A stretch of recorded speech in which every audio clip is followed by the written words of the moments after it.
ದೇವರಿಗೆ ವಸ್ತ್ರದು ಕೂಲ ನೀಡಿದ ಮೊದಲಿಗ ದೇವದ ಓಂ ಶುಕ್ಲಾಂಬರಧರಂ ವಿಷ್ಣುಂ ಶಶಿವರ್ಣಂ ಚತುರ್ಭುಜಂ ಪ್ರಸನ್ನವದನಂ ಧ್ಯಾಯೇತ್ ಸರ್ವವಿಘ್ನೋಪಶಾಂತಯೇ.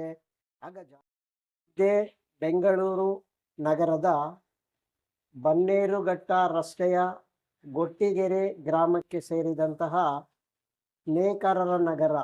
ಈ ನೇಕಾರರ ನಗರದಲ್ಲಿ ನೇಕಾರರಿಗೆ ಜಗದ್ಗುರುಗಳಾದಂತಹ ಶ್ರೀ ದೇವಲ ಮಹರ್ಷಿ ದಾಸಮಯ್ಯ ದೇವಾಲಯವನ್ನು ನಿರ್ಮಿಸಬೇಕೆಂದು ಬಡಾವಣೆಯಲ್ಲಿರುವತಕ್ಕಂತಹ ಎಲ್ಲ ಗುರು ಹಿರಿಯರ ಸಂಕಲ್ಪದಿಂದ ಈ ಒಂದು ದೇವಾಲಯವನ್ನು ನಿರ್ಮಿಸಲಾಯಿತು.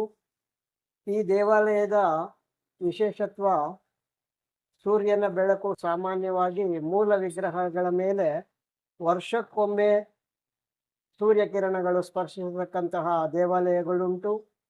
6 ತಿಂಗಳಿಗೊಮ್ಮೆ ಸೂರ್ಯ ರಶ್ಮಿಗಳು ಮೂಲ ವಿಗ್ರಹಗಳನ್ನು ಸ್ಪರ್ಶಿಸತಕ್ಕಂತಹ ದೇವಾಲಯಗಳುಂಟು.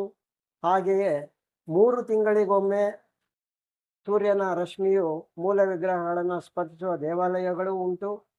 ಹಾಗೆಯೇ ಪ್ರತಿದಿನವೂ ಸಹ ಸೂರ್ಯ ರಶ್ಮಿಗಳು ಮೂಲ ವಿಗ್ರಹಗಳನ್ನು ದೇವಾಲಯದಲ್ಲಿ ಇರತಕ್ಕಂತಹ ಮೂಲ ವಿಗ್ರಹಗಳನ್ನು ಸ್ಪರ್ಶಿಸತಕ್ಕಂತಹ ದೇವಾಲಯಗಳು ಉಂಟು.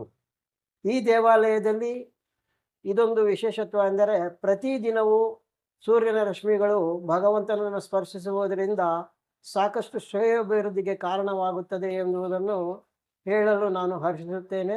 ಮತ್ತು ಇನ್ನೊಂದು ವಿಷಯ, ನಮ್ಮ ಇಡೀ ಅಖಂಡ ಕರ್ನಾಟಕದಲ್ಲಿ ಈ ದೇವಲ ಮಹರ್ಷಿಗಳ ದೇವಾಲಯವು ಪ್ರಪ್ರಥಮವಾಗಿ ಈ ಬಡಾವಣೆಯಲ್ಲಿ ಸ್ಥಾಪಿತವಾಯಿತು, ಈ ದೇವಾಲಯವು ಪ್ರಾರಂಭವಾಯಿತು ಎಂಬುದನ್ನು ಹೇಳಲು ಹೆಗ್ಗಳಿಕೆಯಿಂದ ನಾನು ಹರ್ಷಿಸುತ್ತೇನೆ.